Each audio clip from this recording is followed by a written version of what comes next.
પણ કદાચ છે ને ઓછી ઉંમરમાં ગયા, પણ જે કંઈક સુગંધ મૂકીને જાય છે જીવનમાં, કોઈક જસ કમાઈને જાય છે ને બલહારી એની છે. સ્વામી વિવેકાનંદજી 40 વર્ષની ઉંમરે આપણે ભારતમાં મહાન સંત બની ગયા અને એનો દેહ વિલીન થઈ ગયો. તો પણ આજ તમે જ્યાં ત્યાં ચોકમાં જોવો ને બજારની અંદર તો એમની મૂર્તિઓ ઊભી છે. જે 32 વર્ષની આયુષ ભોગવી શંકરાચાર્યજી મહારાજ 7 અખાડા 52 મઢી એમનું નિર્માણ કરી, એક સનાતન સંસ્કૃતિને જાગૃત કરી. માત્ર 32 વર્ષનું જ આયુષ હતું. એટલે કેટલું જીવ્યા છે ને એ કઈ મહત્વનું નથી, કેવું જીવ્યા છે ને એ મહત્વનું છે. એટલે સંત મહાપુરુષો કહે છે કે જબ આયો જગત में जगत हसे तुम रोई, कुछ करनी ऐसी कर जलो तुम हसो ने जग रोई. કે જ્યારે પરિવારમાં દીકરો કે દીકરીનો જન્મ થાય છે ત્યારે સંત મહાપુરુષો કહે છે કે એ તો રડતો હોય છે, કદાચ ન રડે તો એને થાપલી મારીને રડાવવામાં આવે છે.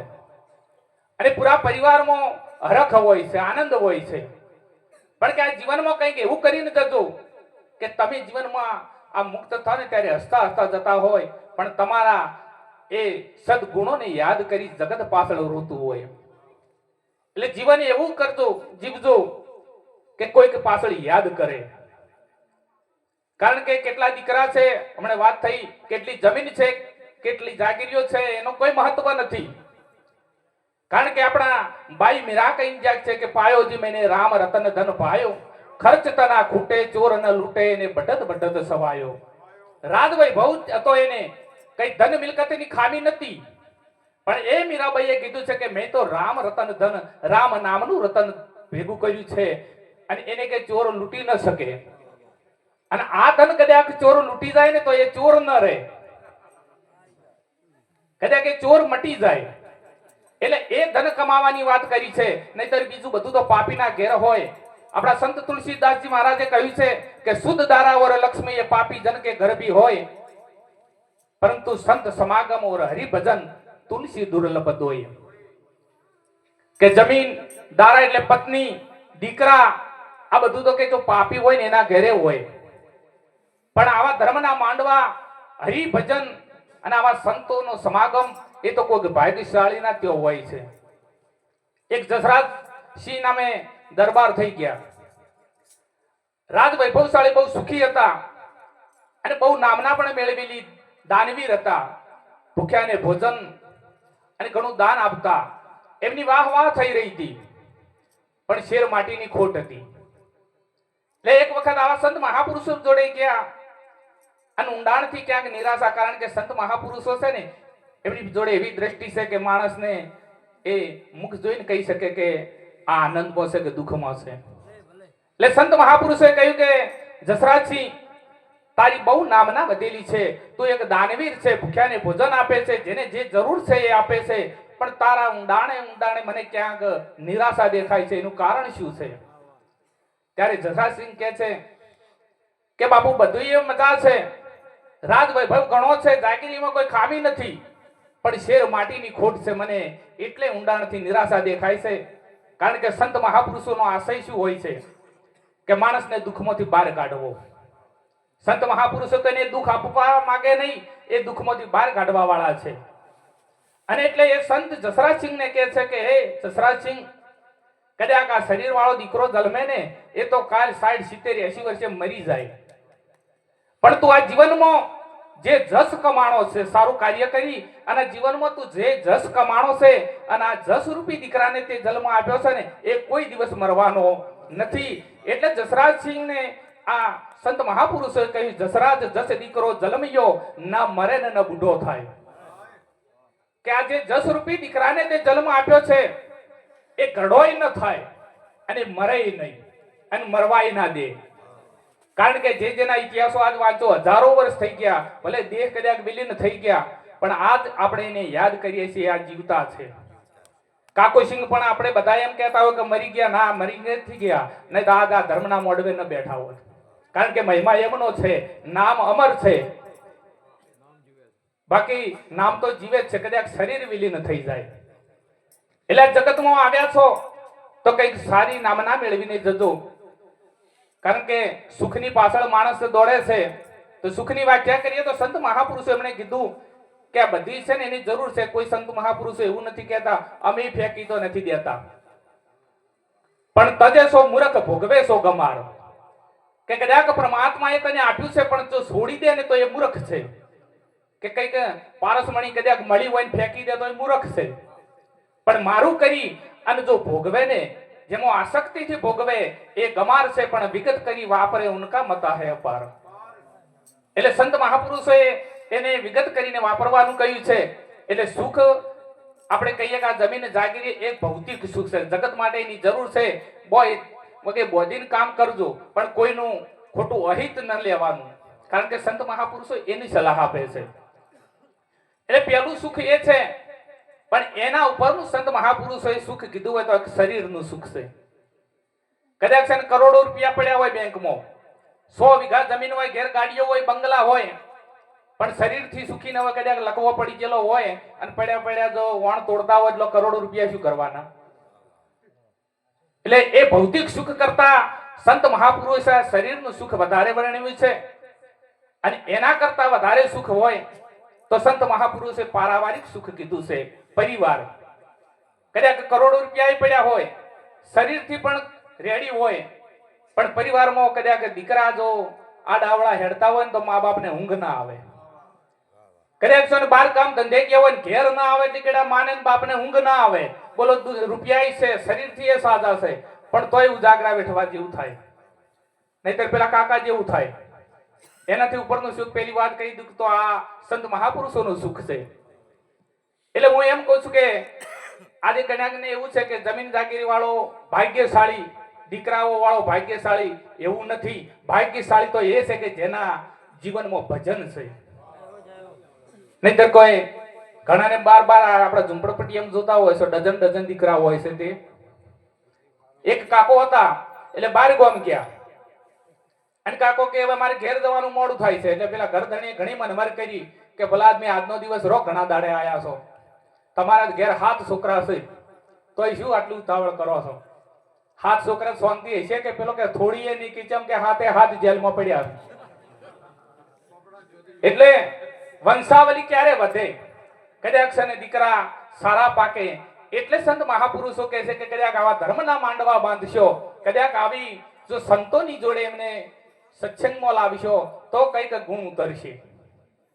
કારણ કે આજે શિક્ષણ તો ઘણું આગળ વધી રહ્યું છે અને શિક્ષણની જરૂર પણ છે, પણ સંસ્કાર વગરનું કદાચ જો શિક્ષણ હશે ને તો એ દૂષણ બની શકે છે. પણ જો એક શિક્ષણમાં કદાચ આ સંસ્કાર ભળી જશે ને તો આભૂષણ બની શકે છે. એટલે સંત મહાપુરુષો જોડે આ સંસ્કાર લેવાની જરૂર છે. માતા પિતાની ઘેર સેવા કરજો. બીજી તો આત્મા વિશે વાત સંત મહાપુરુષો કહે છે કે કોઈ મરતું નથી ને કોઈ જન્મતું નથી. કારણ કે આ પંચભૂતનો દેહ છે, એ પંચભૂતમાં મળી જાય છે અને આત્મા તો અજર અમર છે અને એ પોતાનું સ્વરૂપ છે. અને જ્યાં સુધી પોતાના સ્વરૂપની પારખ ન થાય ત્યાં સુધી કોઈ મેળ ખાય એવું છે નહીં. આજ આપણે બધાય બીજી ગોતમાં નીકળ્યા છે. કોઈ રામને ઓળખવા નીકળ્યા, કોઈ કૃષ્ણને ઓળખવા નીકળ્યા, કોઈ રામદેવને ઓળખવા નીકળ્યા. એ ઈષ્ટદેવ છે, આપણે એનો કટાક્ષ નથી કરતો, પણ જ્યાં સુધી આપણે પોતાને ન ઓળખી શકીએ ત્યાં સુધી રામ કૃષ્ણ રામદેવ ઓળખાય એવી વાત છે નહીં. એટલે પહેલા સંત મહાપુરુષો એવું કહે છે કે તમે તમારે ઓળખી લો. કારણ કે ગામમાં આપણે જો આપણે પોતાનું ઘર ન જોયું હોય તો ક્યાં જઈને ઉભા રહો? અને કદાચ છે ને એ વાત જો જણાઈ જાય તો રામને કૃષ્ણને આપણે કેટલું અંતર છે ને, જે ખોળ છે ને મટી જાય. કારણ કે એને દૂરી નથી, પણ આપણે દૂરી બનાવી દીધી છે, કારણ કે એ સમજણ નથી. આપણે પરમાત્માને જોવા નીકળ્યા છે પણ એમને સમજવાની જરૂર છે, અને સમજાઈ જાય ને તો પછી જોવાની જરૂર નથી. એટલે એક વખત રામકૃષ્ણ પરમહંસ એ મહાકાળી માતાજીની ઉપાસના કરતા. એમ કહેવાય છે કે માતાજી એમને પડદે વાતો કરતા એક ભાઈ એમને પૂછવાય ગયા કે ભાઈ તમે મહારાજ આ મહાકાળી માતા સન્મુખ વાતો કરે કે કરે છે, તો કે એના દર્શન મને કરાવી શકો? કે કરાવી શકું, પણ તારું એડ્રેસ આપતો હતા. એ ઘરનું એડ્રેસ આપ્યું, ખેતરનું કે એ નહીં, આ શરીરમાં તું ક્યાં રહે છે એનું એડ્રેસ આપ. પેલો કે એ તો ખબર નથી. તો કે એ એડ્રેસ કદાચ મળી જાય ને તો પછી તારે માં કાળી માતાને ખોળતા ખોળતા નહીં આવવું પડે, માતાજી તને ખોળતા ખોળતા આવી જશે. એટલે એ આપણા સ્વરૂપની આપણે પારખ કરવાની છે. બધા આપણા ભારતની સંસ્કૃતિમાં, સનાતન સંસ્કૃતિમાં દેવી દેવતાને માનવાની એક શ્રદ્ધા છે, પણ માનવી, કારણ કે મૂર્તિ પૂજા શા માટે છે પહેલી તો એ વાતને સમજવાની જરૂર છે. કારણ કે મૂર્તિમાં જે ઈષ્ટ દેવો પૂજાય છે ને, કંઈક આપણા પર ગુણ કર્યો છે, એ ગુણ પૂજાય છે. અને ત્યાં મંદિરમાં જઈએ ને કદાચ ગુણને ગ્રહણ કરીને ના આવીએ ને તો માત્ર ખાલી ફરીને આયા એવું છે. કારણ કે આપણે રામના મંદિરે જો તો રામના ગુણ પૂજાય છે, એમને એવા કાર્ય કર્યા છે. એક પિતાના વચન ખાતર 14 વર્ષ જેને વનવાસ બેઠ્યો હોય એમનો આપણે કઈ વરીને ના આવો તો પછી જવાનો કોઈ મતલબ રહેતો નથી. કારણ કે રામને જો રામાયણ આપણે વાંચી લઈએ ને તો પરિવારમાં સંપની શું વાત છે ને એ જાણવા મળે. અને કદાચ છે ને કુસંપની વાત હમણે કરી હતી, એમ કુસંપનું શું પરિણામ છે તો મહાભારત વાંચવું. એટલે આપણા ગ્રંથો આપણને એક માર્ગદર્શન આપે છે. એટલે સંત મહાપુરુષોની જોડે રહી પણ બધાય કોઈ ગ્રંથની જો બોલતા પુરુષનો સત્સંગ મળે તો ગ્રંથની જરૂર નથી. કારણ કે જે શાસ્ત્રો બન્યા છે એ સંત મહાપુરુષો દ્વારા બન્યા છે. એટલે આત્માની ખોજ કરવાની, પોતાના સ્વરૂપની પારખ, એટલે ખોજ એટલે કે અનુભવ કરવાની જરૂર નથી. કઈ એવી વસ્તુ નથી કે એને તમે જોઈ શકો. કારણ કે પાણી બીચ મેની પ્યાસી મુझे देखत આવે હસી, આત્મ જ્ઞાન બિના સબ સુના ક્યા મથુરા ક્યા કાશી, વસ્તુ ઘરમાં ધરી બહાર ખોજત જાશી, કહત કબીર સુન ભાઈ સાધુ સહેજ મિલે વિનાશી.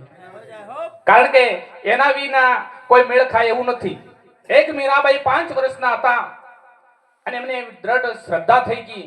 કારણ કે જાન આવતી હતી ને એટલે એ વખતે એમને માને પૂછ્યું કે માં આ જાન કની છે? એટલે જેની આવતી હતી એને પૂછ્યું તો કે મારો વર કયો છે? તો મૂર્તિ સામે હાથ કર્યો, કૃષ્ણ ભગવાનની મૂર્તિ સામે કે આ તારો વર છે. અને એ દિવસથી એવી શ્રદ્ધા એની બંધાઈ ગઈ કે બસ તો હવે મારો વર આ જ છે. અને આજીવન જેને કૃષ્ણને છોડ્યા નથી એવી એક દ્રઢ શ્રદ્ધા થઈ જવી જોઈએ. અને મૂર્તિ પૂજા કરતા કરતા કરતા સદગુરુ મહારાજને શરણે ગયા ત્યારે કે કૃષ્ણની પૂજા તો મેં કરી, એ વાત બરોબર છે, પણ એમને વાણીમાં ગાવું પડ્યું કે આત્માને ઓળખ્યા વગર 184 મટશે નહીં. જે દામોદર કુંડની અંદર નાતા નાતા દર્શન કરવા જે નરસિંહ મહેતા જતા અને નરસિંહ મહેતાને કહેવું પડ્યું કે આત્મ તત્વને ચિન્હ્યા વગર બધી સાધનાઓ જૂઠી. એટલે પોતાના સ્વરૂપની પહેલી પારખ કરજો. અને અમે કોઈ સંત મહાપુરુષ એવું નથી કહેતા દીવો અગરબત્તી ઘેર કરજો, કારણ કે આ એક શ્રદ્ધાનો વિષય છે. અને કદાચ જો જે પોકેલા છે ને એના માટે બરોબર છે ગમે તે કરે, પણ ઘેર દીવો અગરબત્તી કરતા જો કોઈ દીકરા આપણને નહીં જોવે ને તો એ નાસ્તિક થઈ જાય. એટલે એક ફળ હોય ને એને કદાચ કાચું તોડી દેવામાં આવે તો ભડતું થઈ જાય, એ ખાવાના કોમય રહે નહીં અને કોઈ કોમે ના આવે. એટલે કયોય આવા પૂજાઓમાંથી કોઈને છોડાવવાની અમે કહેતા નથી. કેમ કે કદાચ છે ને એ ભૂમિકા એ હોય નહીં અને ત્યાંથી વખોટી જોઈ ને તો પછી ચોઈનાય ના રહે. એક આ સનાતન સંસ્કૃતિ છે, એક પગથિયું છે, એ સાધન છે ને સાધનથી એક સાહિત્ય સુધી પહોંચવાનું છે. અને પાકું ફળ થઈ જાય એટલે તોડવામાં આવે નહીં, એ એના હાથે તૂટી જાય, એના હાથે પછી ખરી પડે. એટલે એક સનાતન સંસ્કૃતિમાં સંત મહાપુરુષોએ મંદિરોના નિર્માણ એટલા માટે જ કર્યા છે કે ત્યાં જઈ અને જે એક ગુણ કર્યો છે ને એ ગુણથી પૂજાય છે ને એ ગુણને આપણે ગ્રહણ કરીને ઘેર આપવાની આ વાતો છે. દર્શનની જરૂર એટલા માટે છે. બાકી જો જઈ કોઈ લઈને વરીને ના આવો તો ખાલી ફર્યા. આટલું કઈ મારી વાણીને વિરામ આપું છું. બોલો સદગુરુદેવ કી જય.